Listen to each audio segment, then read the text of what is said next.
Si John Raven Dominguez, ang operator ng DTF2 dito sa Ojon 2. Dito ay nagamit ng 7 days na may total 200 plus meters. Ito po yung printer head area. Ang last palit ng head ay noong July 17 at ang color ay hindi pa po napapalitan. Clean.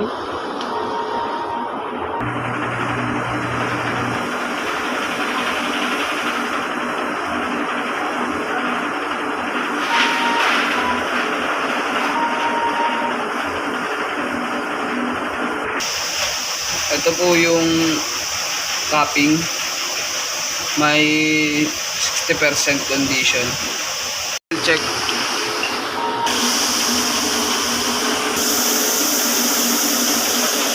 Yung system tama lang.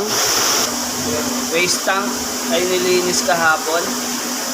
Ito po yung ABR, stock sa Tanyos.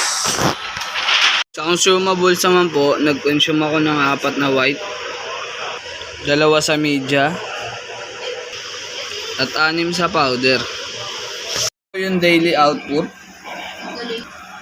at daily checklist. Yun lamang po, maraming salamat.